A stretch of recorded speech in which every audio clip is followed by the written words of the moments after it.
welcome to my multidimensional living room. I'm going to be making an energy painting, and this painting and video are going to be for you.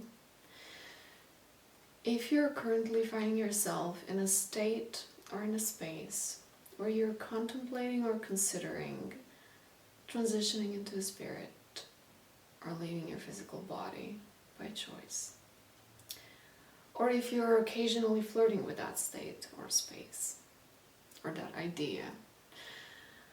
I call it an idea now, but I actually want to call it if you find yourself in that territory.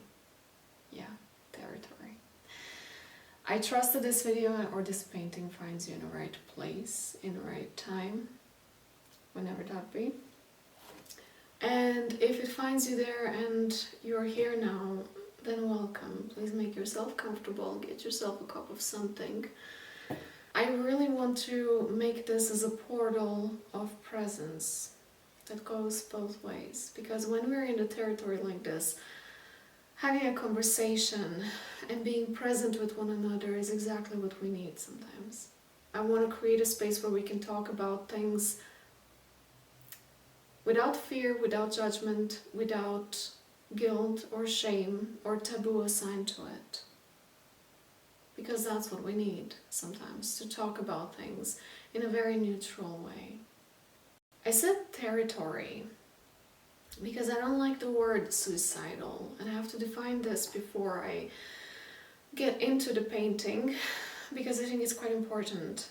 I don't like the word suicidal because it has a lot of implications. Like clinically, it's like an umbrella term for a lot of different states of being, and it characterizes an individual. It's like an adjective that describes a character, an identity. And I don't think it's a thing to make an identity from. I think it's a space of consciousness. It's a territory. It's like a point on a map of consciousness where you can have a human experience and make something of it or not. I don't think it describes you as an individual. And when it does describe you as an individual, it implies a lot of things that call for misunderstanding. It implies a lot of judgment and shame, or that something is wrong, or that you have mental illness, or that you have mental health issues, or that you're depressed, or that something needs to be fixed, or that you need to be avoided, saved, fixed, whatever. And I don't agree with all of that. From the space where I'm addressing it from, I see that sometimes it's a territory of human consciousness where human life can play itself out through us. And sometimes you can find yourself in that territory simply out of curiosity, or out of intellectual stimulation, or out of your own ways of like dealing with your own mortality. And you can meet your mortality in plenty of other ways, and this is just one of the ways. And it doesn't necessarily need to put you in a category of a type of an individual, because life provides you that particular experience to meet death with. Death with? My English is not Englishing right now. You know what I mean? To experience death through this life. Many people experience it through loss of their pets, or loss of the loved ones, or natural death, or accidental death. And there is also a category where you can experience death by choice. And I don't find it fair that you can label entire individual based on that type of an experience. So I'm gonna refrain from using that word to describe a state of being. And I'm going to use that word to describe a territory, that particular point on the map of consciousness. And that map of consciousness I also see as imagine a wheel. I see it as a color wheel, and there are all possible colors on that wheel. So from white to all rainbow colors, into the black and grays and everything. And so somewhere in this shades of black or shades of gray, there is death by choice. It's there. And human life can organize itself around it, just like it can organize itself around the color red or color blue, whatever red or blue may represent to you and to your life. So I hope that makes sense. I have my notes here because I have a lot to say and I don't want to get lost. So the energy painting that I'm going to create here, I'm going to make it as a map of a territory that I have walked many times in this lifetime. And I totally understand that my map or my painting of that map doesn't necessarily need to resonate with your map, because we all have different experiences. We have different motives, different life ingredients that make us resonant to that territory. But I hope, and this is why I tend to create this painting, is that my painting of my map of that territory can perhaps help you understand your map of your territory, or at least help you navigate your map as you're moving through it. Maybe it inspires you to paint your own. I don't know, feel free to paint if you feel like painting as I'm painting. And one thing I want to make clear moving forward with this painting is that you won't find me in this video encouraging you to take any action to commit suicide. This is not an encouragement video, but at the same time, if you find yourself in this territory, I will not shame you, judge you, or condemn you for being here. I don't think there is anything wrong with you, and I don't think that what you're thinking about is bad. We all are allowed to have thoughts in our head, and we don't necessarily need to label them as bad or forbidden. I think that is what makes this whole process of navigating this territory way much more dangerous and difficult than it has to be. And wherever in the spectrum of this territory you find yourself currently in, you're welcome to be here. By this point, I think you already know if this video is for you or not. So if you're deciding to stay, feel free, you are more than welcome to do so. And if not, you're also welcome to leave and come back another time or in another painting. I have so many paintings on this channel, so. Let me start with keywords of this video. Keywords are braid. Braid, I think I'm pronouncing it right. Braid, like this. What you made out of your head, hair. You can also make that out of bread. Braid. Braid. Libra as a zodiac sign. Like a person in a zodiac sign of Libra. And Pikachu. And I'm gonna explain each of them as I move through the painting. And the keywords in this painting are here not as like a specific symbols that you need to pay attention to, or something that can be used as a synchronicity, although that can actually 100% happen. It's more so to invite you to remain open for exactly those keywords or symbols or synchronicities to communicate to you as you navigate through the map of the territory. You can pay attention to them, but they don't necessarily have to be functional for you. But you can invite them to communicate to you. If they have to, if they have something to say to you. Ingredients for this painting are coming from a couple of dreams that I had, and from the clues that I collected from Deftones concert that happened yesterday in Berlin from the time of me filming this. So, let's begin. I will get back to my notes with my hands being colored. I'll start with blue because this watery blue always helps me to tune into the painting.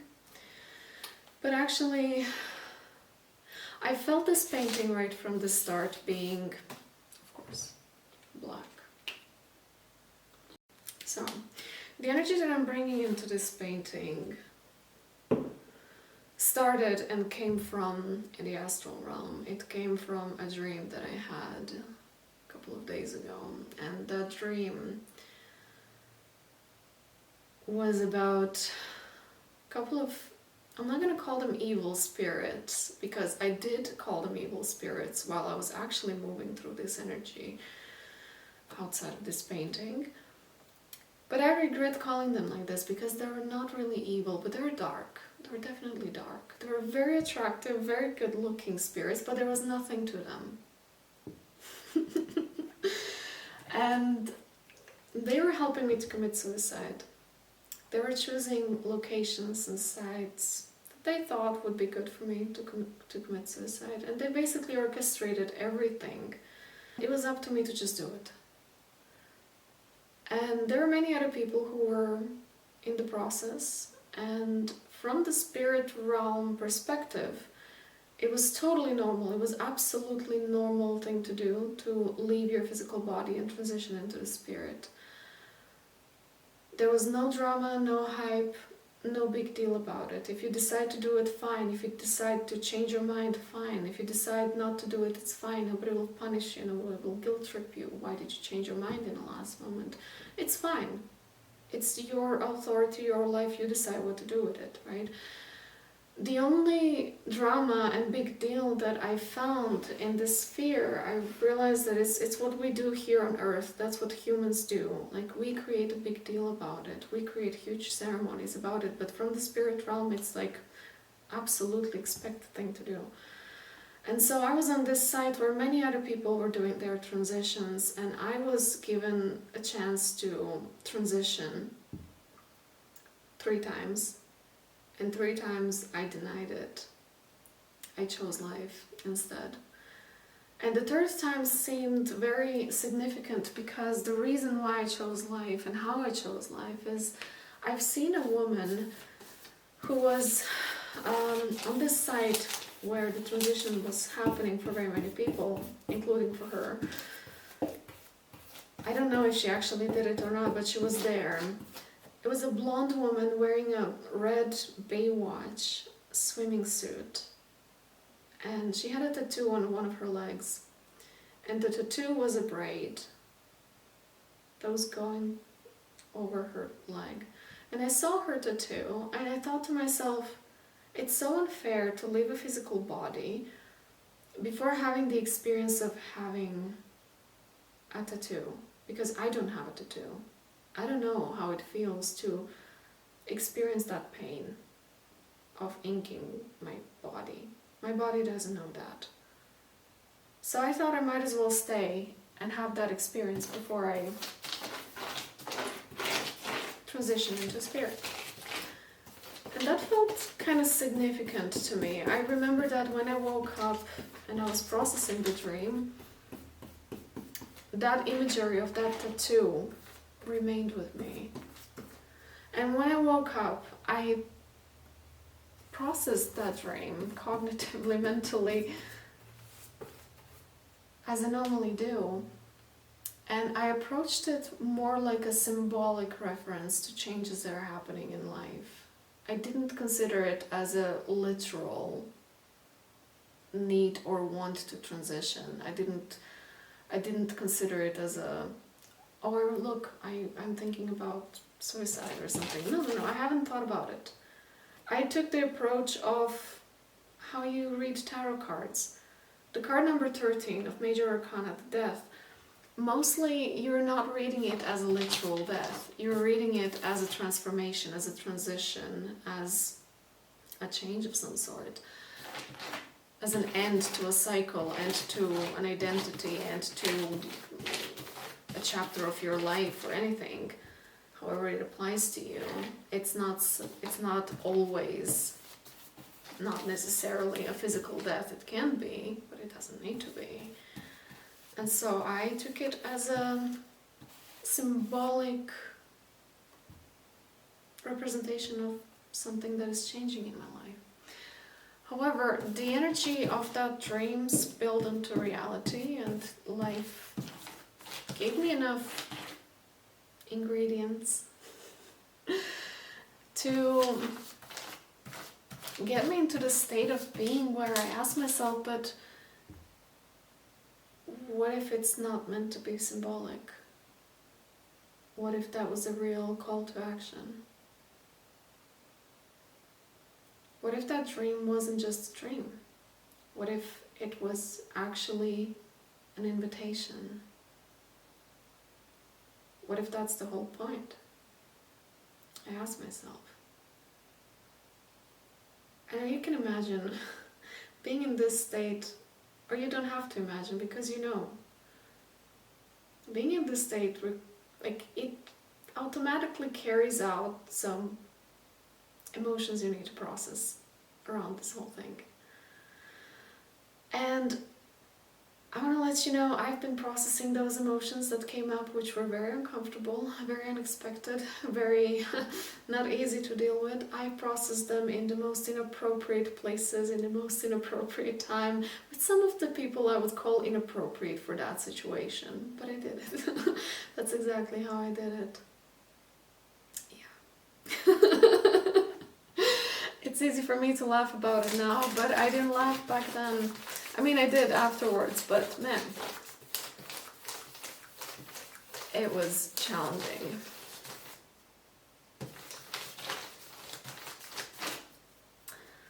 All right. Let me look at my notes.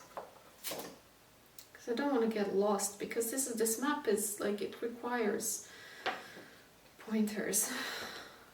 I also, like, as I was processing those emotions in this inappropriate settings, which were not so inappropriate after all, I figured out like 24 hours, 48 hours later, but in a moment it felt like, oh my god, look at me, being such a mess. I also had visions, and I've been in this territory multiple times in my life before, so I can bring some of the visions that I had before, and I believe one of them I actually already brought into one of the paintings that I had on this channel. I don't remember which one, I'm sorry. And one of those visions was that being in this suicidal territory sometimes feels like being in a small, tight chamber or a room. It feels very dark. There is no light, there are no windows, there is no door. There is no space to move, there is nothing really to do except push a button, or like, I think in the last painting, I think I had it as like a switch that goes on and off. And all you can do is do that, touch that switch, even if you know you shouldn't. But that's the only thing you can do. Because you look around and you be like, how do I get myself out? And you don't see any window, you don't see any hole, you don't see any passage, you don't see any portal, no doors that you can open. It's like just closed walls, no light, no oxygen even. And you're just there trying not to push that button that says don't push me, or don't touch, or try not to flip that switch that goes off or on. But I found the portal actually exists, and I found it through experience of processing this energy that spilled from the dream into my reality. I found that the portal exists, but it's not as you expect it to be. It's not a simple door that you can touch the handle, pull it, push it, and open the door. It's not like that. It's not in terms of, it's not a light that you see through the window. It's not as you would expect it. And I'm getting into the abstract field and I'm speaking metaphorically, but bear with me. The portal I found to be in people, in other people, in people that you can communicate with and let them know what is it that you're going through.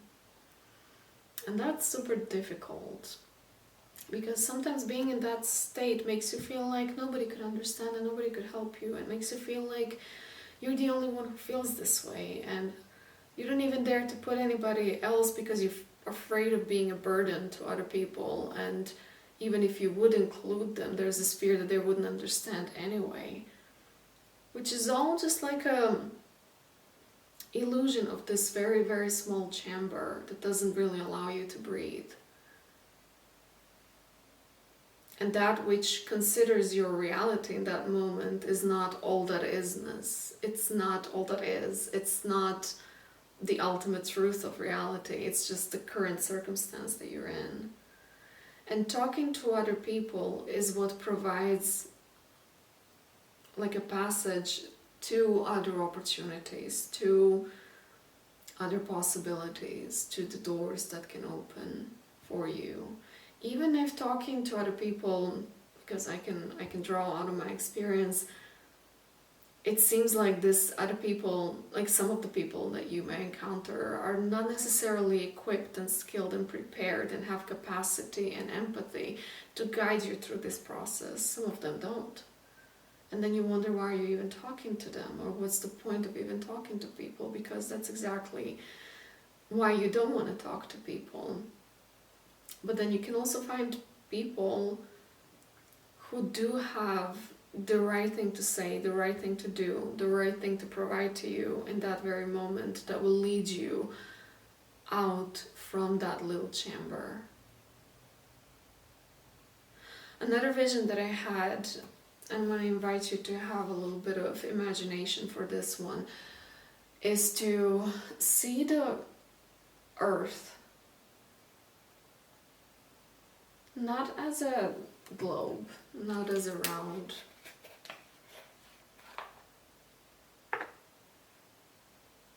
sphere.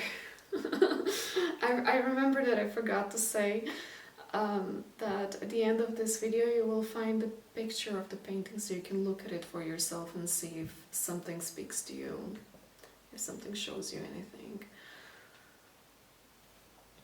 So try for a second not to see the earth as a sphere, but as a cube. And imagine that the laws of physics are a little bit different. That means that you can walk yourself to the edge of the cube. Here's a cube. It's red and blue. So you're now here, and you stand here.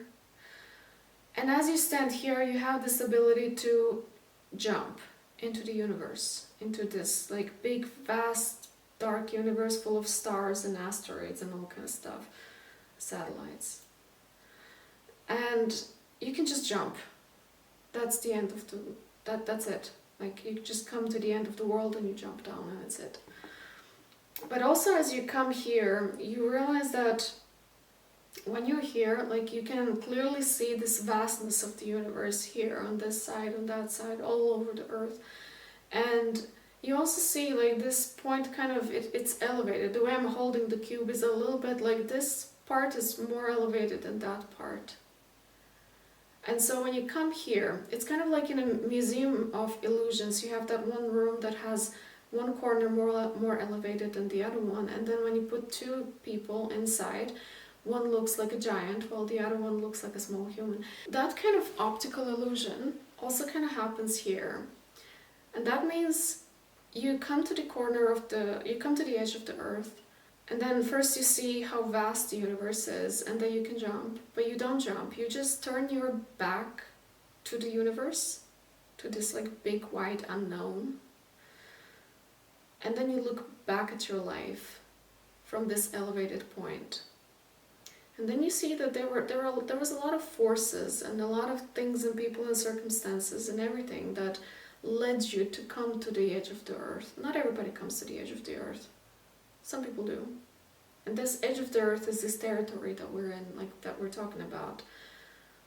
And so when you look back, you see all the circumstances that had kinetic force to move you in that particular direction.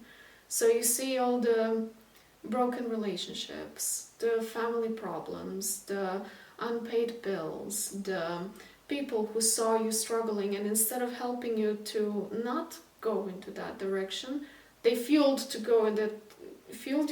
to go in that direction even more and even faster.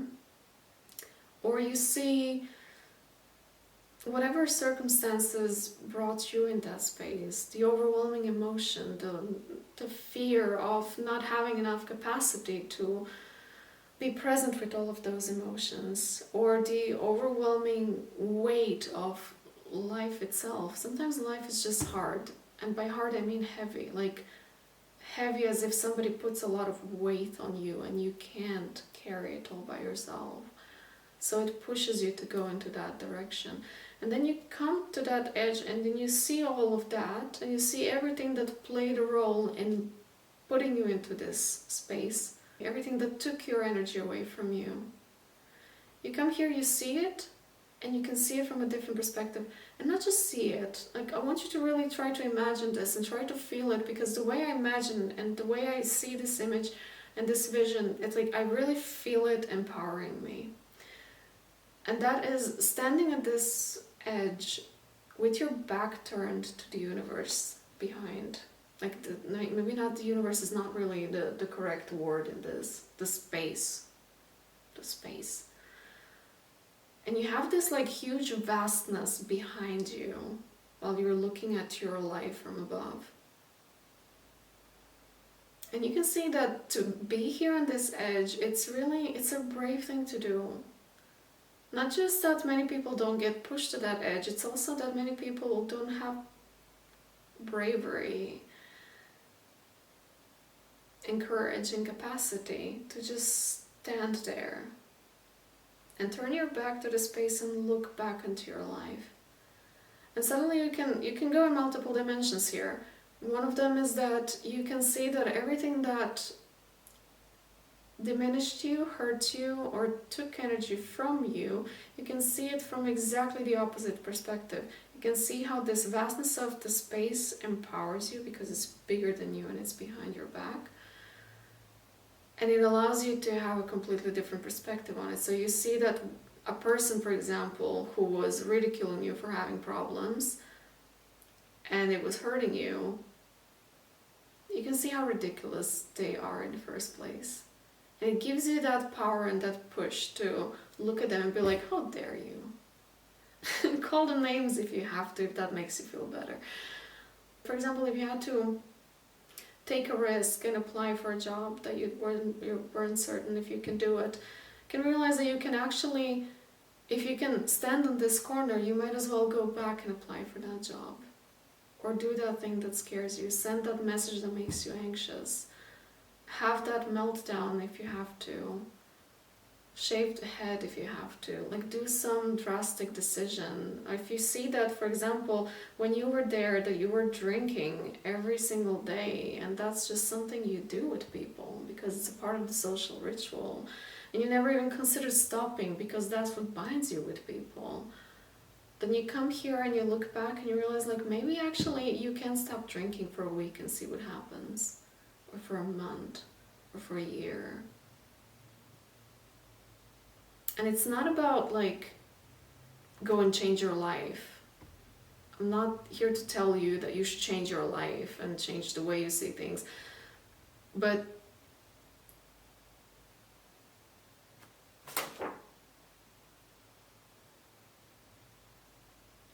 you can realize that perhaps you don't want to die. Perhaps you just can't live in the same way that you lived up until this moment. That's something that I've realized over and over and over again in every single situation when I found myself in this territory. The end point, the end conclusion, every single time after I've been sitting with the discomfort of all the emotions that would come up, and I would go through all the most inappropriate situations that I would create for myself in order to move through that energy, I always came to that understanding that I don't want to die, I just want to live differently.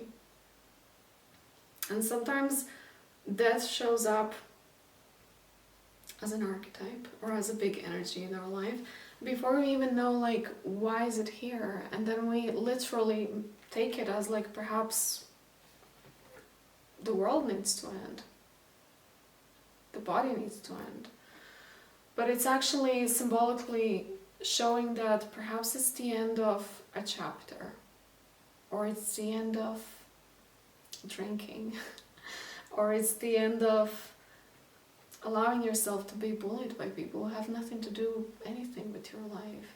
Or it's the end of a version of yourself that you just can't be anymore.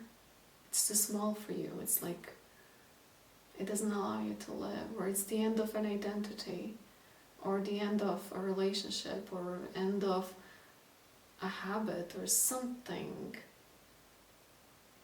that just doesn't suit you anymore.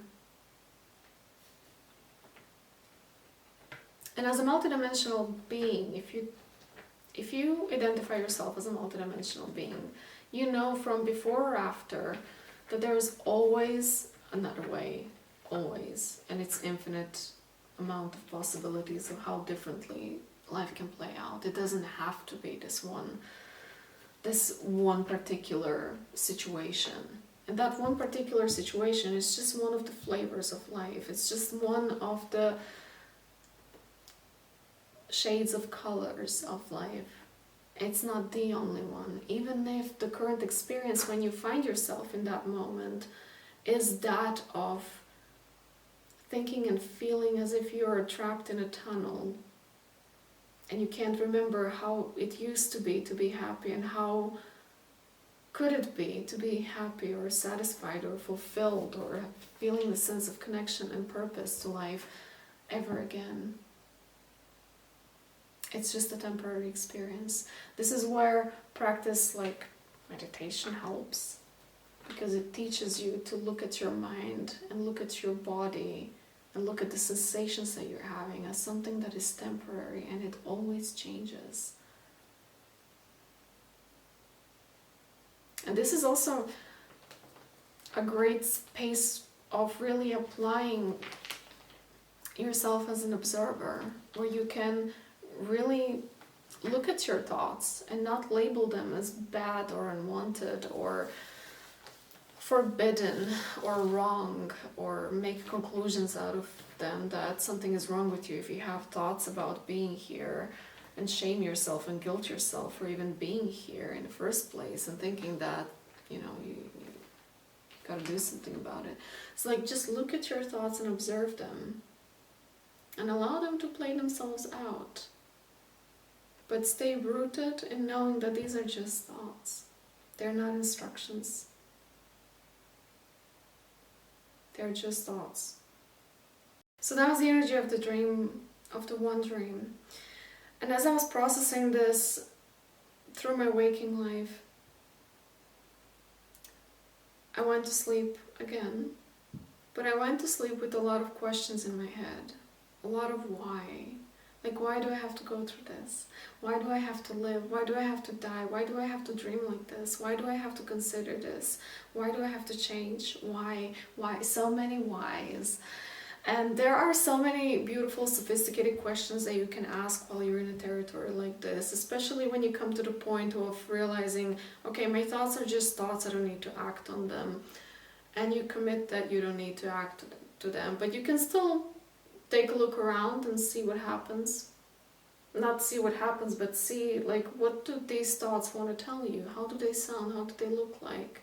If you want to see how I actually moved through the previous territories, or how I moved to the previous experiences of this territory, you can check the Book of Meanings. The link is down in the description, because I don't want to repeat myself with previous experiences. It can be quite interesting to meet the death, or the archetype, or the energy of death, when you see it as something that you can have a conversation with. And a lot of questions, and you can ask all kind of questions. But I had a lot of questions, why? And so I fell asleep with those questions, why? And as I fell asleep, I found myself in the dream again, but this time not with dark spirits, but with angels. And angels are usually not something that I connect with consciously. Like, I wouldn't necessarily call for angels all the time. But they were there, many of them. And it was nice to see them, and it felt really pleasant to see them. They took care of adjusting my physical body while I was sleeping so that I actually feel comfortable being in it. And to my questions why, they didn't give an answer that was very easy to understand, such as because, da-da-da. The answer to the question why came in a completely different way, and that was through a feeling state. So one of the angels told me that I should practice feeling gratitude. And it wasn't just like practice gratitude, count your blessings, make a list of all the things that you're grateful for. Like, it wasn't just a mechanic, like practice, do something. They pointed out practice feeling gratitude. And they told me that I have more than enough things to be grateful for, and to just start practicing feeling. And I started so during the dream happening, while I was sleeping, while my physical body was comfortable sleeping. And the practice continued as I woke up, and I continued carrying it through the day. And inside of that dream, I also met somebody who turned out to be an angel, but it didn't appear so. And his zodiac sign was Libra. So this is the second keyword that I had written. That there is somebody in the sign of Libra, and Libra is somebody who brings justice and wisdom to the table, somebody who brings balance just by being there. In my dream, this person didn't really appear automatically as an angel. It was first was like, why are you here? And then it got illuminated, he's an angel. And if you remember, when I was processing my emotions, it appeared to me that there was somebody who was kind of not skilled and equipped to deal with my emotions in that moment. And if you would ask my human physical self back then, I would say that this person didn't really help me. But through that dream and through practicing gratitude, it was shown to me that even that person who seemingly didn't help me in this very challenging moment, it was their position in my life in this time and space was very strategical, what's the word? Strategical, I think. They were placed there to provide time and space and to orchestrate the unfolding of events so that I could process all of those emotions. They didn't have to necessarily be part of them in a way that I expected. And that led me to be grateful for the fact that they were there, even if I kind of low-key hated them more in a moment. And I was really thinking, like, why are you just like, why are you not more? But it was their role, it was their function that they played in the architecture of the life experience that was there to help me. That was their angelic presence. That was their job. Their job was not to deeply understand me. Their job was not to validate my emotions. They were there to provide physical grid through which my emotions are going to play out with other people who are there to understand. So everybody is having their own role, which led me to really recognize through the experience how even things that are there that seems disastrous, that seem, why did this happen? It's just like you don't see a point except for why. Even those things and those people and those circumstances that were there to just challenge you were there as a part of the great design. So to practice gratitude is not just to go into, how did I write that? Not as everything is wonderful as it is and let's just write everything that is wonderful and force ourselves into feeling great about it, because that's not what it is about. It's about, what if this is also part of the whole picture? What if this is also part of the whole? What if this is also part of the great scheme of things? And then when you ask yourself that question, you can see how some things unfolded simply for the last time, because maybe you're shedding parts of yourself. And that's why it unfolded, because it needed to have that one last time to play itself out before it never happens again. And it seems as if it didn't bring anything good, or at least it looks like it, until you realize that it did. It brought an ending. Or you see how in your own right, in your own way, how things that challenged you were meant to challenge you. And you can end up being grateful for those challenges. Not end up feeling victimized by those challenges, but being grateful for them, because you see that they also happened, simply said, for a reason. I had after that another dream, and the third dream I don't remember exactly, but I remember that I was seeing again angels, and there was a lot of angelic presence. I'm tapping into it right now as I speak, but I didn't have like a conscious remembrance. They were doing something to my energy to kind of recover me from going through these states. They did do something, but that work remained as you don't have to remember it. And that's what sometimes happens in this territory, is that you can access other dimensions with your spirit through sleep or altered states of consciousness, or through meditation, where your energy can be reconfigured before you come back into your body and continue operating through this body. And so if you're not already considering yourself as a multidimensional being, I do want to invite you to be open to that. This is how vastly life is happening outside of your current mind space. It's like there is so much more of you in the fields where you don't have to be aware of it, but life is happening there for you. And you know what? Me as a person, I'm not really a gratitude person. Like, sometimes when somebody be like, count your blessings, make a list of things that you're grateful, I'm rolling my eyes. I'm like, you gotta be kidding me, right? I didn't really... Of course I'm grateful for things and people and circumstances and challenges in life. Of course I'm grateful.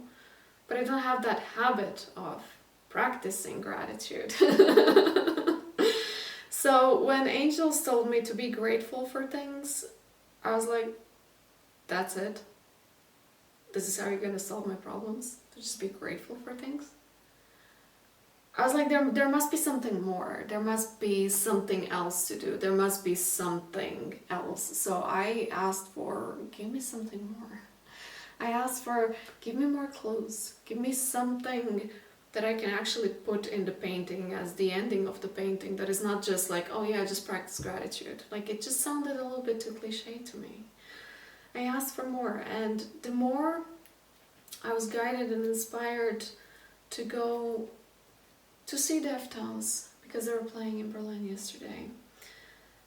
I didn't have a ticket, so I went outside of the concert area in a park to listen to it from the park. I found a space where there was not so many people. It was a playground outside. And there was that one moment of the concert wherein the song Risk was playing. And Risk has this lyrics, I will save your life, I will save your life. I'm confused, but I think I can try. I will save your life, I will save your life.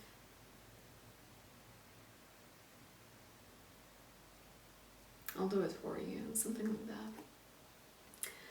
And so that song was playing, and I was singing to it. And in that moment, I was already like 20 minutes there in that particular spot on one of those things that I don't even know what their names are, but like one of these like constructions that you can climb and do something with it. I don't know, but I have a picture of it. I'm gonna put it on the screen.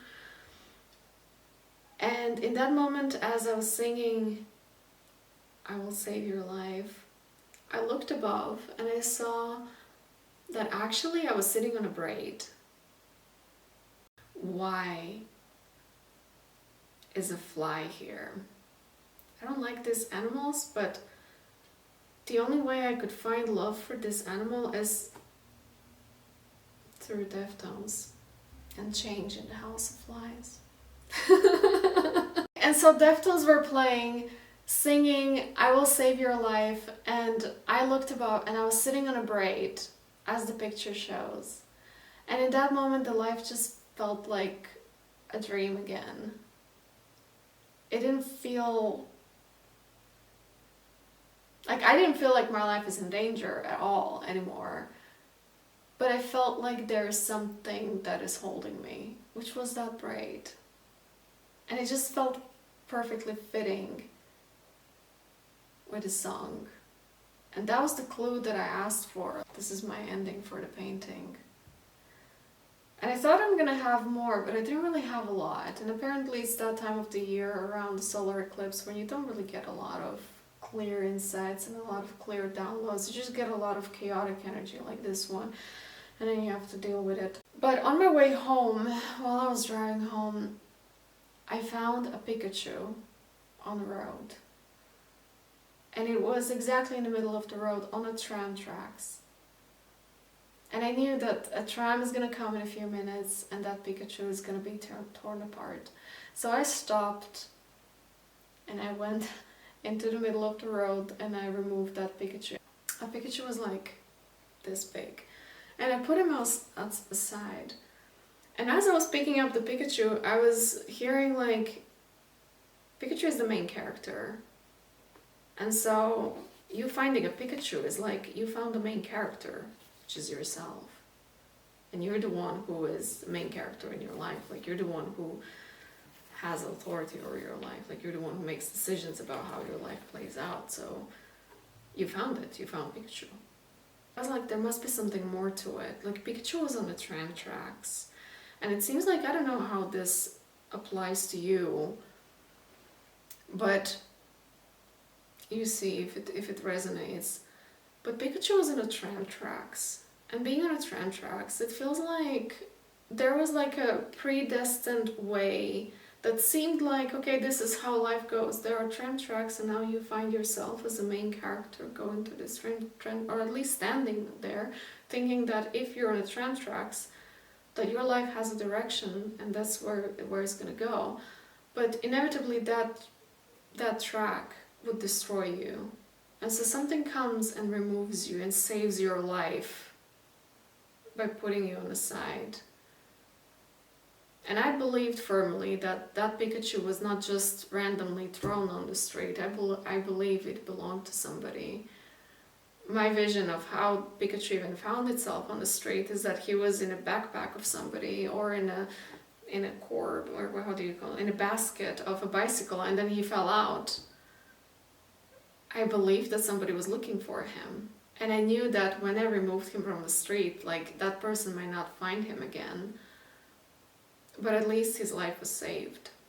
And there's also something else about Pikachu, because I don't usually use like Pokemon cards to read tarot from it, but I know people who do. And they like to point out how Pikachu actually has a lot of electricity in his cheeks, in his face, in who he is, in his identity. There's a lot of electricity in his, like the whole, in this whole being.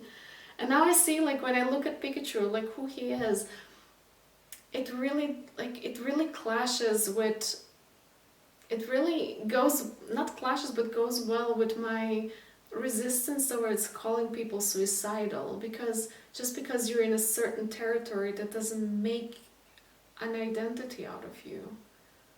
Your identity is your life energy, is what fuels you, not what tries to kill you. And it feels like finding a Pikachu on my way home was more like there is a lot of electricity still in you that you can claim and create your identity, and therefore create like a new construct of your being that will then reflect life outside of you, for you, through you, there still is that, because Pikachu's life is saved. Please let me know how that all finds you and how that all resonates with you. I forgot to say at the beginning of the video, please feel free to leave a comment. I usually don't like to leave answer to comments because I don't really think that the comment section of YouTube is designated for deeply personal topics, but I understand that being in this territory requires communication between humans, and I'm here for it. The picture of the painting is going to be at the very end of the video, so you can look it up for yourself and see if you see any symbols or messages or meanings coming out from it. The first thing that I see is like 4 pillars, which remind me of the last painting that I did, which was kind of 4 wands energy, which is a completely different topic than this one. But still, there is like a level of, I don't know, like some sort of a stability, and I also see an ant. I don't know what you'll see. And I see one of those little, I don't know their name, but you know those little like toys? They used to be in this side, like a little people with a lot of colorful hair going in all possible direction. I see that in the very middle as like the main character of the painting. Have a look and then see what it says to you. I am really curious to see what this painting actually does. And if you're somewhere in this territory right now, I don't know what your experience is. Please feel free to share with me if you feel like it. And I don't want to tell you what it means. I just hope that somewhere in all of this you can remember that whatever reality you're inhabiting right now, or occasionally, is not necessarily the only reality that's available to you, even if it seems like it from being in that standpoint. There might be other versions of your life and other people and other states and possibilities that you can't see from here yet. And maybe you don't have to figure it out immediately, but maybe it's enough to just leave a little opening for something like a Pikachu or a braid or a Libra or whatever the keywords were, or this painting or this portal between us where we have this conversation, or anything else that might get your attention and show you that there is another way. Maybe that's enough to just look around and see colors and see how they speak to you and see that there are other options. Thank you for being here with me. Ciao. Oh, this is going to be difficult now. This is going to be challenging because basically the candle doesn't exist anymore. So how do I... Okay.